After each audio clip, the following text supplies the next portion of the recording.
students, very good morning all. Once more all are welcome to Financial Accounting new video classroom.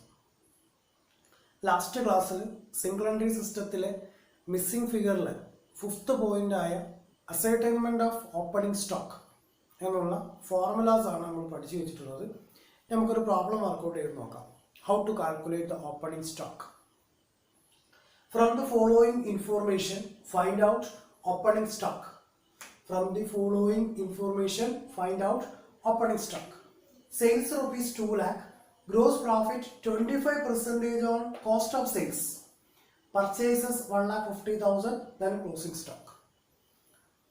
നമുക്ക് formula apply ചെയ്തുകൊണ്ട് find ചെയ്യാം. അതുപോലെ memorandum trading account open ചെയ്തുകൊണ്ടും ഈ opening സ്റ്റോക്കിന്റെ value find ചെയ്യാൻ വേണ്ടി പറ്റും. രണ്ട് മെത്തേഡ് ഫോളോ ചെയ്യാം. ഒന്ന് നമ്മൾ പഠിച്ചിട്ടുള്ള ഫോർമുല അപ്ലൈ ചെയ്തുകൊണ്ട് ഇത് ഫൈൻഡ് ചെയ്യാൻ പറ്റും ഓപ്പണിംഗ് സ്റ്റോക്ക്. രണ്ടാമത്തെ method memorandum trading account apply ചെയ്യാം. ഓക്കെ, അപ്പോൾ memorandum trading account or formula ഇതിൽ ഏതെങ്കിലും ഒരെണ്ണം ഉപയോഗിച്ചുകൊണ്ട് ഗ്രോസ് പ്രോഫിറ്റ് കണ്ടുപിടിച്ചിട്ട് വേണം എന്ത് കണ്ടുപിടിക്കാൻ, ഓപ്പണിംഗ് സ്റ്റോക്ക് കണ്ടുപിടിക്കാൻ. ഓക്കെ, ഒന്ന് നോക്കാം. ഇവിടെ ചെയ്യേണ്ടത് cost of goods sold, that means cost of സെയിൽസിന്റെ മേലെയാണ് ഗ്രോസ് പ്രോഫിറ്റ് തന്നിട്ടുള്ളത്, കോസ്റ്റ് ഓഫ് സെയിൽസ്. അപ്പൊ അത് ചെയ്യേണ്ടത് കോസ്റ്റ് ഓഫ് സെയിൽസിനെ പ്രോഫിറ്റ് ഓൺ സെയിൽസിലേക്ക് കൺവേർട്ട് ചെയ്യണം. That means percentage of profit on sales അതിലേക്ക് എന്ത് ചെയ്യണം, ഇതിനെ കൺവേർട്ട് ചെയ്യണം 25% എന്നുള്ളത്. അപ്പോൾ ഇവിടെ എങ്ങനെയാണ് ഓപ്പണിംഗ് സ്റ്റോക്ക് ഫൈൻഡ് ചെയ്യുക എന്നുള്ളതാണ്. എങ്ങനെയാണ് ഓപ്പണിംഗ് സ്റ്റോക്ക് ഫൈൻഡ് ചെയ്യുക? ഓപ്പണിംഗ് സ്റ്റോക്ക് ഫൈൻഡ് ചെയ്യാനുള്ള ഫോർമുല എന്താ? Opening stock is equal to cost of goods sold plus closing stock minus purchases. ഇതാണ് ഓപ്പണിംഗ് സ്റ്റോക്ക് കാണാനുള്ള formula. Cost of goods sold plus closing stock minus purchases. Then how to calculate cost of goods sold? Cost of goods sold. How to calculate? അങ്ങനെ cost of goods sold കണ്ടുപിടിക്കുക. Sales minus gross profit. ഈ formula ഒന്ന് മറന്നു പോകരുത്. Opening stock is equal to cost of goods sold plus closing stock minus purchases. We'll get opening stock.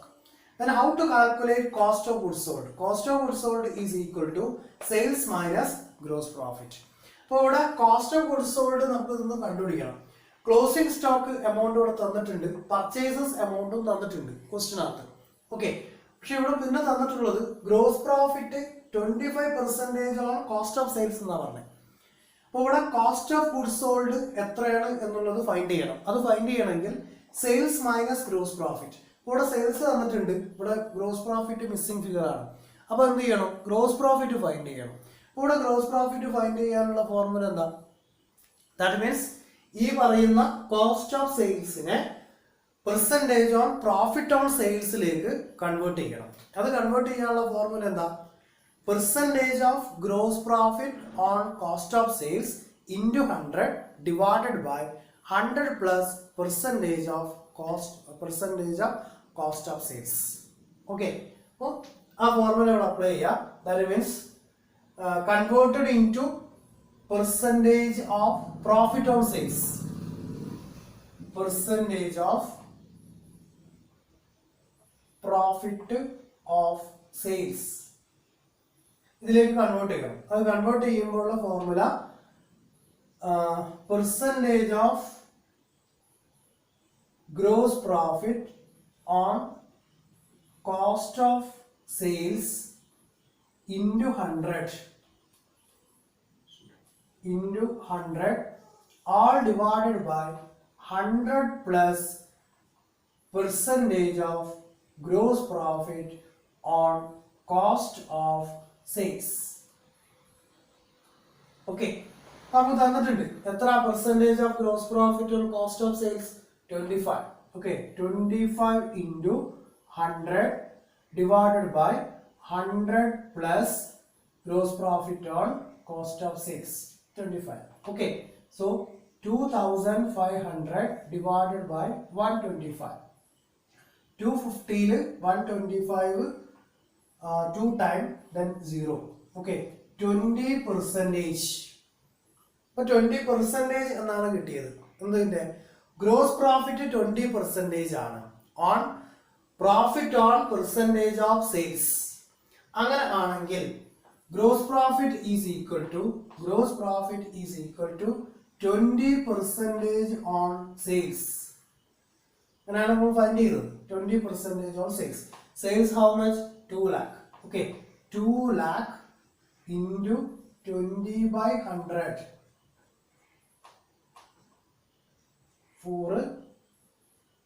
4 times. Okay, 40,000. Gross profit 40,000 rupees. അപ്പോൾ നമുക്ക് കിട്ടിയിട്ടുള്ളത് gross profit 40,000 രൂപ എന്നാണ്. ഇനി എന്താ ചെയ്യേണ്ടത്? ഇപ്പോൾ ഗ്രോസ് പ്രോഫിറ്റ് കിട്ടി കഴിഞ്ഞു. ഇനി നമുക്ക് ഇവിടെ അപ്ലൈ ചെയ്യാലോ. That means opening stock is equal to cost of goods sold plus closing stock minus purchases എന്നാണ് പറഞ്ഞിട്ടുള്ളത്. അപ്പോൾ കോസ്റ്റ് ഓഫ് ഗുഡ്സ് സോൾഡ് ഇനി ഫൈൻഡ് ചെയ്യാൻ പറ്റും. ദാറ്റ് മീൻസ് പ്രോഫിറ്റ് ഇവിടെ 40,000 rupees ആണ് കിട്ടിയിട്ടുള്ളത്. നമ്മൾ ഫോർമുല എഴുതിയിട്ടുണ്ട്. Cost of goods sold is equal to sales minus gross profit. Okay, അപ്പോൾ cost of goods sold is equal to sales minus gross profit. Sales how much? 2 lakh. Okay, 2 lakh rupees minus gross profit 40,000. Then we'll get 1,60,000. That is the cost of goods sold. ഇനി ഇവിടെ ഈ ഫോർമുലയ്ക്ക് apply ചെയ്യുന്നു. അപ്പോൾ cost of goods sold 1,60,000 ആണ്. Plus closing സ്റ്റോക്കിന്റെ value ക്വസ്റ്റ്യനിൽ തന്നിട്ടുണ്ട് 25,000. Then minus purchases 1,50,000. Okay, so 1,60,000 minus plus 25,000. Okay, what will be 1,85,000 minus 1,50,000. So profit is 35,000. That means opening stock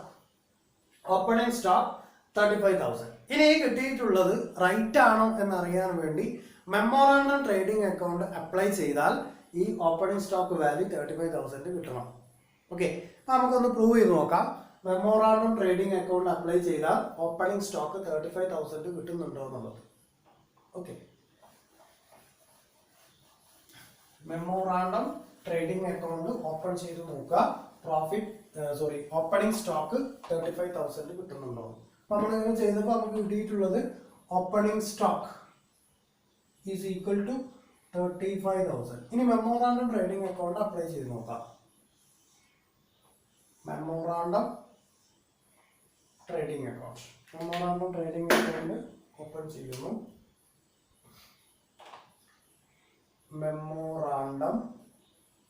memorandum trading account.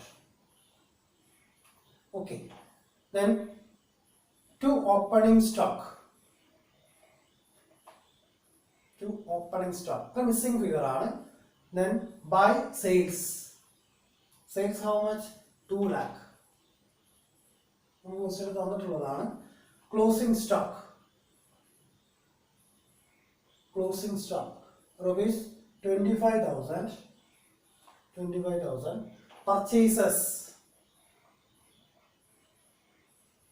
Purchases 1,50,000. Then profit 40,000. 40,000 രൂപയാണ് നമുക്ക് gross profit കിട്ടിയിട്ടുള്ളത്. അപ്പോൾ ഇത് find ചെയ്താൽ memorandum trading അക്കൗണ്ടിലൂടെ ഇതിൻ്റെ opening stock value missing figure ആയിട്ട് ഇവിടെ കിട്ടണം. That means 2,25,000. Then 2,25,000 minus 1,90,000. Then balance 35,000. Okay. നമുക്ക് മിസ്സിംഗ് ഫിഗർ ഇവിടെ 30,000 കിട്ടി. That is balancing figure. Is clear? അപ്പോൾ മെമ്മോറാണ്ടം ട്രേഡിംഗ് അക്കൗണ്ട് ഓപ്പൺ ചെയ്താൽ നമുക്ക് നേരത്തെ ഫോർമുല അപ്ലൈ ചെയ്തപ്പോൾ എന്താണോ കിട്ടിയിട്ടുള്ളത് അതേ ആൻസർ തന്നെ കിട്ടും. ഓക്കെ. അപ്പോൾ ഇങ്ങനെയാണ് ഈ ഒരു ഫോർമുല അപ്ലൈ ചെയ്തുകൊണ്ട് ഓപ്പണിംഗ് സ്റ്റോക്ക് ഫൈൻഡ് ചെയ്യുക. അപ്പോൾ ഇതുപോലുള്ള ക്വസ്റ്റ്യന് ഓപ്പണിംഗ് സ്റ്റോക്കിന്റെ വാല്യൂ നമുക്ക് തരും, ദെൻ ക്ലോസിംഗ് സ്റ്റോക്ക് ഫൈൻഡ് ചെയ്യേണ്ടതായിട്ട് വരുന്ന ക്വസ്റ്റ്യൻസും ഉണ്ടാവാറുണ്ട്. ഓക്കെ. അപ്പോൾ അതുപോലുള്ള ക്വസ്റ്റ്യൻസ് ഒന്ന് ടെക്സ്റ്റിലോ മറ്റേതെങ്കിലും സോഴ്സിലോ നിങ്ങൾ കാണുമ്പോൾ ഒന്ന് വർക്കൗട്ട് ചെയ്ത് നോക്കാം. എക്സാമിന് ചോദിക്കുന്ന ക്വസ്റ്റ്യൻ ആണ്. ഷോർട്ട് പാരാഗ്രാഫ് ടൈപ്പിൽ ക്വസ്റ്റ്യൻ ഈ ഭാഗത്തുനിന്ന് ചോദിക്കാറുണ്ട്. കഴിഞ്ഞ തവണയും ചോദിച്ചിട്ടുണ്ട്. ഡയറക്റ്റ് ക്വസ്റ്റ്യൻസും ഉണ്ട്, കുറച്ച് കോംപ്ലിക്കേറ്റഡ് ആയിട്ടുള്ള ക്വസ്റ്റ്യൻസും ചോദിക്കാറുണ്ട്. അപ്പോൾ നമ്മൾ ഫോർമുലാസ് ബൈഹാർട്ട് ചെയ്ത് വെക്കുക, ആ ഫോർമുല അപ്ലൈ ചെയ്ത് നോക്കുക, തന്നിട്ടുള്ള എമൗണ്ടുകൾ ആ ഫോർമുലയിലൊക്കെ അപ്ലൈ ചെയ്യുക. മിസ്സിംഗ് ഫിഗർ ഏതാണോ അത് കണ്ടുപിടിക്കാൻ ഇന്റർ റിലേറ്റഡ് ആയിട്ടുള്ള ഫാക്ട് എന്താണോ അത് ഐഡന്റിഫൈ ചെയ്യുക. അത് അപ്ലൈ ചെയ്ത് കഴിഞ്ഞാൽ നമുക്ക് എന്ത് ചെയ്യും? റൈറ്റ് ആൻസർ കിട്ടും. Okay, is clear? Next, ascertainment of closing stock. Closing സ്റ്റോക്കിന്റെ വാല്യൂ ഫൈൻഡ് ചെയ്യാം. ക്ലോസിംഗ് സ്റ്റോക്ക് നമ്മൾ ഓപ്പണിംഗ് സ്റ്റോക്ക് ഫൈൻഡ് ചെയ്യാനുള്ള ഫോർമുല നമ്മൾ പഠിച്ചു കഴിഞ്ഞു. അതുപോലെ തന്നെയാണ് എന്ത് കണ്ടുപിടിക്കേണ്ടത്? ക്ലോസിംഗ് സ്റ്റോക്ക് ഫൈൻഡ് ചെയ്യാനും ഒരു സെപ്പറേറ്റ് ഫോർമുല അവൈലബിൾ ആണ്. അപ്പോൾ എങ്ങനെയാണോ ഓപ്പണിംഗ് സ്റ്റോക്ക് ഫൈൻഡ് ചെയ്തിട്ടുള്ളത് അതേ മെത്തേഡ് ഇവിടെയും അപ്ലൈ ചെയ്യണം. That means opening stock find ചെയ്തപ്പോൾ ഉപയോഗിച്ച ഫോർമുലേന്റെ റിവേഴ്സ് എൻട്രി ആയിരിക്കും ക്ലോസിംഗ് സ്റ്റോക്ക് ഫൈൻഡ് ചെയ്യുന്നത്. അതായത് ഓപ്പണിംഗ് സ്റ്റോക്ക് ഫൈൻഡ് ചെയ്തപ്പോൾ ആഡ് ചെയ്ത ഇവന്റ് ഒക്കെ ഇവിടെ മൈനസ് ചെയ്യണം. ദെൻ അവിടെ മൈനസ് ചെയ്ത ഇവന്റ് ഒക്കെ ഇവിടെ എന്ത് ചെയ്യേണ്ടി വരും? ആഡ് ചെയ്യേണ്ടതായിട്ട് വരും. കാരണം ഒന്ന് റൈറ്റ് ഹാൻഡ് ഇവന്റ് ആണ്, രണ്ടാമത്തത് ലെഫ്റ്റ് ഹാൻഡ് റൈറ്റിൽ എഴുതുന്ന ഇവന്റ് ആണ്. അതായത് ഒരു മെമ്മോറാണ്ടം ട്രേഡിംഗ് അക്കൗണ്ടിന്റെ റൈറ്റ് സൈഡിലും അതുപോലെ ലെഫ്റ്റ് സൈഡിലും റൈറ്റ് ചെയ്യുന്ന ഇവന്റുകളാണ് ഓപ്പണിംഗ് സ്റ്റോക്കും ക്ലോസിംഗ് സ്റ്റോക്കും. അപ്പോൾ അതിനനുസരിച്ച് കൊണ്ട് തന്നെ അതിലെന്തുണ്ടാവും? ചെറിയ മാറ്റങ്ങൾ ഉണ്ടായിരിക്കും. ഐറ്റംസ് ഒക്കെ സെയിം ആയിരിക്കും, പക്ഷെ ഫങ്ഷൻ ചെയ്യുന്നത് നേരത്തെ മൈനസ് ചെയ്തിട്ടുള്ള ഇവന്റ് ഒക്കെ ഇവിടെ ആഡ് ചെയ്യുന്നു, നേരത്തെ ആഡ് ചെയ്തിട്ടുള്ള ഇവന്റ് ഒക്കെ ഇവിടെ എന്ത് ചെയ്യുന്നു? മൈനസ് ചെയ്യുന്നു. അപ്പോൾ നമുക്ക് നോക്കാം എങ്ങനെയാണ് ക്ലോസിംഗ് സ്റ്റോക്ക് ഫൈൻഡ് ചെയ്യുക എന്നുള്ളത്. Closing stock is equal to opening stock. അപ്പോൾ ക്ലോസിംഗ് സ്റ്റോക്ക് ആണ് ഫൈൻഡ് ചെയ്യേണ്ടതെങ്കിൽ തീർച്ചയായിട്ടും ഓപ്പണിംഗ് സ്റ്റോക്കിന്റെ വാല്യൂ നമ്മുടെ കയ്യിലുണ്ടായിരിക്കും. ഓക്കെ, അപ്പോൾ opening stock plus purchases plus direct expenses minus cost of goods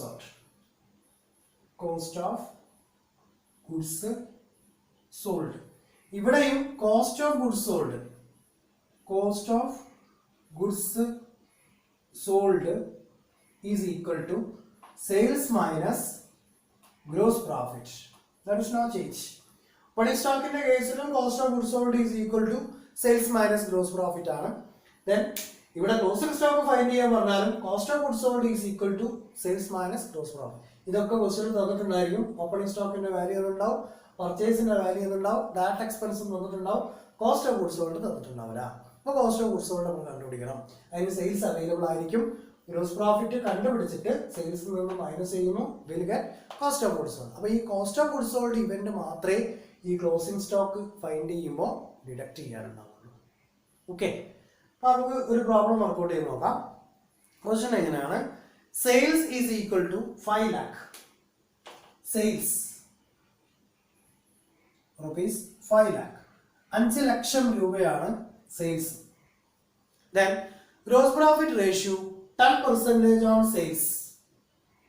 Gross profit 10% on sales. On sales ആണ്, not cost of goods sold or cost of sales അല്ല ഇവർ ട്രീറ്റ് ചെയ്യുന്നത്, on sales. Then purchases 3,90,000. Purchases 3,90,000 purchases. Then opening stock 60,000. Opening stock 60,000. Wages 40,000. Then find out closing stock. Find out closing stock. Closing stock find ചെയ്യാം. ഇവിടെ opening സ്റ്റോക്കിന്റെ value available ആണ്, wages ഉണ്ട്, purchases ഉണ്ട്, gross പ്രോഫിറ്റിന്റെ ratio തന്നിട്ടുണ്ട്, സെയിൽസും തന്നിട്ടുണ്ട്. വളരെ simple ആയിട്ട് ഈ ഒരു ഫോർമുല അപ്ലൈ ചെയ്യാം. ദാറ്റ് മീൻസ് ഇവിടെ ഓപ്പണിംഗ് സ്റ്റോക്കിന്റെ വാല്യൂ അവൈലബിൾ ആണ്, ദെൻ പർച്ചേസസിന്റെ വാല്യൂ അവൈലബിൾ ആണ്, ഡയറക്റ്റ് എക്സ്പെൻസസ് ആണ് വേജസ് എന്ന് പറയുന്നത്, അത് ഇവിടെ അവൈലബിൾ ആണ്. Then cost of goods sold. Cost of goods sold കണ്ടുപിടിക്കാൻ സെയിൽസ് മൈനസ് ഗ്രോസ് പ്രോഫിറ്റ് ആണ്. അവിടെ സെയിൽസ് തന്നിട്ടുണ്ട്, ഗ്രോസ് പ്രോഫിറ്റിന്റെ റേഷ്യോ തന്നിട്ടുണ്ട്. ഓക്കെ, അപ്പൊ നമുക്ക് ആദ്യം കണ്ടുപിടിക്കേണ്ടത് എന്താണ്? കോസ്റ്റ് ഓഫ് ഗുഡ്സ് സോൾഡ് ആണ്. Okay, cost of goods sold is equal to sales 5 lakh ആണ്. ഇവിടെ പറഞ്ഞിട്ടുള്ളത് 10% ഓൺ സെയിൽസ്. സെയിൽസിന്റെ 10% ആണ് എന്ത്? ഗ്രോസ് പ്രോഫിറ്റ് എന്നുള്ളതാണ്. അത് ഇവിടെ ഡയറക്റ്റ് തന്നിരിക്കാം. അപ്പോൾ എങ്ങനെയാണ് ഗ്രോസ് പ്രോഫിറ്റിന്റെ വാല്യൂ കണ്ടുപിടിക്കുക? എങ്ങനെ കണ്ടുപിടിക്കും? Sales minus gross profit. That means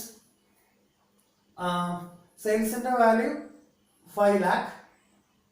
5 lakh into 10%, 10 by 100. എത്ര കിട്ടും? 50,000. നമുക്ക് എന്ത് കിട്ടി? ഗ്രോസ് പ്രോഫിറ്റിന്റെ വാല്യൂ 50,000 ആണ്. ഗ്രോസ് പ്രോഫിറ്റിന്റെ വാല്യൂ 50,000 ആണെങ്കിൽ then how much cost of goods sold? എങ്ങനെ കോസ്റ്റ് ഓഫ് ഗുഡ്സ് സോൾഡ് കണ്ടുപിടിക്കുക? Sales minus gross profit. Sales എത്ര? 5 lakh. ഓക്കെ, 5 lakh മൈനസ് 50,000 എത്ര കിട്ടി? 4,50,000. ഓക്കെ, എല്ലാ ഇവന്റും okay. That means cost of goods sold 4,50,000 ആണ്, ഡയറക്റ്റ് എക്സ്പെൻസ് തന്നിട്ടുണ്ട്, പർച്ചേസ് തന്നിട്ടുണ്ട്, ഓപ്പണിംഗ് സ്റ്റോക്കും തന്നിട്ടുണ്ട്. ഓക്കെ, നമുക്ക് ഈ ഫോർമുലയിൽ അപ്ലൈ ചെയ്ത് നോക്കാം. ഫോർമുലയിൽ അപ്ലൈ ചെയ്യുമ്പോൾ ഫസ്റ്റ് വേണ്ടത് ഓപ്പണിംഗ് സ്റ്റോക്ക് ആണ്. Opening stock 60,000 plus purchases value 3,90,000. Then plus direct expenses. ഇവിടുത്തെ ഡയറക്റ്റ് എക്സ്പെൻസ് എന്ന് പറയുന്നത് വേജസ് ആണ്. So 40,000. Opening stock, purchase, wages. ഇനി നമുക്ക് എന്ത് വേണ്ടത്? Cost of goods sold. Cost of goods sold നമുക്ക് കിട്ടിയിട്ടുണ്ട്. എത്ര? 4,50,000. Okay, 1,60,000, 40, 1,00,000, 3,90,000. So 4,90,000 minus 4,50,000. So 40,000 is the closing stock. Closing stock in the value നമുക്ക് കിട്ടിയിട്ടുള്ളത് 40,000. ഇനി ഇത് മെമ്മോറാണ്ടം ട്രേഡിംഗ് അക്കൗണ്ട് അപ്ലൈ ചെയ്ത് നോക്കണം. Is it right or not? ഈ നമ്മൾ വർക്ക്ഔട്ട് ചെയ്ത ഫോർമുല അപ്ലൈ ചെയ്ത് നമുക്ക് കിട്ടിയിട്ടുള്ള ഈ ഫിഗറും മെമ്മോറാണ്ടം ട്രേഡിംഗ് അക്കൗണ്ട് അപ്ലൈ ചെയ്യുമ്പോഴും കിട്ടുന്നത് സെയിം ആണോ എന്നുള്ളത് ചെക്ക് ചെയ്യണം. ഓക്കെ, നമ്മൾ ഇവിടെ വളരെ സിമ്പിൾ ആയിട്ട് വർക്ക്ഔട്ട് ചെയ്യുകയാണ്. നമ്മൾ നോട്ടിൽ കൃത്യമായിട്ട് എഴുതിയെടുക്കണം. മെമ്മോറാണ്ടം ട്രേഡിംഗ് അക്കൗണ്ട് വ്യക്തമായിട്ട് റൈറ്റ് ചെയ്ത് പോകണം കേട്ടോ. Opening stock 60,000. Opening stock 60,000. Then purchases 3,90,000. Wages 40,000. Then sales 5 lakh. Closing stock നമ്മൾ ഫൈൻഡ് ചെയ്യുന്നു. നമുക്ക് ഗ്രോസ് പ്രോഫിറ്റ് ഇവിടെ എഴുതാനുണ്ട്. How much gross profit? 50,000. Okay, gross profit 50,000. ഇത്രയും ഫിഗറാണ് ഇവിടെ കണ്ടുപിടിക്കാനുണ്ടാവുക. അത് ആഡ് ചെയ്യുമ്പോൾ 000, then 50, again 0, then 15, 20, 24, 20, then 5,40,000. Okay, 5,40,000 minus 5 lakh. 5,40,000 minus 5 lakh will get 40,000. ഈ 40,000 ആണ് നമുക്ക് ഇവിടെ കിട്ടിയിട്ടുള്ളത്. Okay, closing stock that is balancing figure. Okay, അപ്പോൾ ഇങ്ങനെ വളരെ സിമ്പിൾ ആയിട്ട് വർക്കൗട്ട് ചെയ്യാവുന്നതേ ഉള്ളൂ. അപ്പോൾ ഇവിടെ ഈ ക്വസ്റ്റ്യനകത്ത് 10% ഓൺ സെയിൽസ് എന്നാണ് പറഞ്ഞിട്ടുള്ളത്. നമ്മൾ ഓപ്പണിംഗ് സ്റ്റോക്ക് ഫൈൻഡ് ചെയ്തപ്പോൾ 25% ഓൺ കോസ്റ്റ് ഓഫ് സെയിൽസ് ചെയ്യും. അപ്പോൾ കോസ്റ്റ് ഓഫ് സെയിൽസ് ആണെങ്കിൽ അത് പ്രോഫിറ്റ് ഓൺ പെർസെൻറ്റേജ് ഓഫ് സെയിൽസിലേക്ക് കൺവേർട്ട് ചെയ്യണം. അപ്പോൾ കൺവേർട്ട് ചെയ്യാനുള്ള ഫോർമുല എന്താണ്? Percentage of gross profit on sales cost of sales into 100 divided by 100 plus percentage of gross profit on cost of sales. Okay, ആ ഒരു formula apply ചെയ്തുകൊണ്ട് സെയിൽസിലേക്ക് convert ചെയ്യാം. എന്നിട്ട് ഈ പറയുന്ന ഫോർമുല ഡയറക്റ്റ് അപ്ലൈ ചെയ്യാവുന്നതാണ്.